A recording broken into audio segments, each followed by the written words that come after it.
Hello guys! Hello! Virgo! Welcome dito sa aking channel. Kapalaran 888, welcome!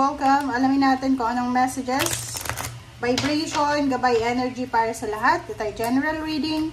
Pwede kang makaresonate, gamitin mo ang iyong intuition sa panonood, Virgo. Okay, first card natin is the Moon. It's all about emotion, feelings. So, makinig ka sa sinasabi ng iyong intuition, Makinig ka sa sinasabi ng iyong intuition, Virgo. Kasi posibleng merong mga paiba-iba na emotion ka na mararamdaman starting April. Pero pagdating ng May, nakikita ko naman na solid naman yung emotion mo. Okay?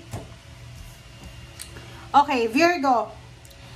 Dito sa Virgo na to, sinasabi ng barahan na siguro masyado kang abala, masyado kang busy sa pag-a-apply ng trabaho, busy ka sa pagnenegosyo, busy ka sa ginagawa mo. Okay? So, pwedeng palagi kang overtime, nag-overtime, and marami kang ginagawa. Okay? So, ngayon, sinasabi ng baraha sa'yo na this month of April and May, kailangan ng balanse. Kailangan ng balanse. Kung ano man yung pinagkakaabalahan mo sa ngayon, make sure na balance ito. Dapat may oras ka sa relationship, may oras ka sa trabaho, may oras ka sa mga pag-i-enjoy, or may oras ka sa sarili mo. Okay.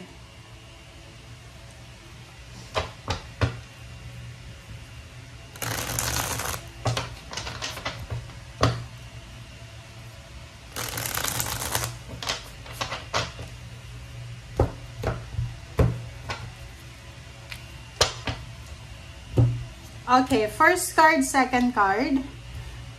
Virgo, sinasabi ng baraha sa'yo dito na isang direksyon ang posibleng ipipresent sa'yo ng universe. Ang direksyon na to ay patungo to sa financial success.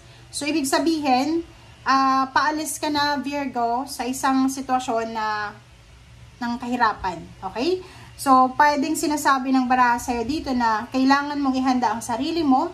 Kasi pwedeng sa buwan ng Mayo, posibleng darating na talaga yung malaking breakthrough, financial breakthrough talaga na minamanifest mo sa buhay. Okay? Okay. So, yung iba din sa inyo dito, Virgo, if for example, ang tagal mo na sa trabaho, matagal ka nang nagnenegosyo, tapos financial stagnation pa rin yung nangyayari sa buhay mo. Dito, sinasabi ng baraha sa'yo na huwag kang mag-alala kasi makukuha mo yung empowerment yan. Lalo yung iba na ang tagal na sa posisyon, or I mean sa company, tapos wala man lang na improvement, wala man lang na pagbabago sa kanilang salary, walang pagbabago sa kanilang posisyon, or parang walang mga benefits. Dito sinasabi, Virgo, na starting May, maraming pagbabago na pwedeng magdala ng balanse, security, and then financial success dito. Okay? Okay. So, dito naman sa mga Virgo, so yung mga Virgo naman na masyadong takot, diba? Parang ang dami yung mga kinakatakutan sa buhay, sinasabi ng baraha sa inyo na huwag kayong matakot kasi parating na yung boost, parating na yung strength, parating na yung, like for example, may mga emotional problems ka, or hindi naman natin masabi emotional, yung may mga anxiety, depression, or pwedeng psychological siguro, or kung ano man yan na worries mo, or rason kung bakit ka nag-aalala, ang posibleng unexpected dito na blessings na darating sa'yo is comfort. Pwedeng may mga tao dyan na dadamayan ka, tutulungan ka sa kung ano man to na pinagdadaanan mo, emotional or psychological. High Priestess, makinig tayo sa sinasabi ng ating intuition, Virgo. And reverse na Ten of Cups. Sinasabi ng baraha sa'yo dito, Virgo, na as much as possible, kung meron kang pinagdadaanan ng mga emotional problems, like family problem siya, like yung parents mo, yung siblings mo, nag-aaway-away kayo, dito sinasabi ng barahan na makinig ka sa sinasabi ng iyong intuition kasi yung intuition mo ay meron yan na advices, guidance na pwede mong makuha during that time na, this time na meron kayong mga misunderstanding or gulo. Okay? And panatilihin or gawin yung palaging pag-iisip. Okay? Mag-isip ng mag-isip, mag-reflect, mag-pray, mag-meditate. Yun yung pinaka-importante na gawin mo. So, starting this April, samantalahin mo yung Holy Week, para makapag-isip, makapag-reflect ka, para maayos mo yung takbo ng iyong pananaw sa buhay. Okay?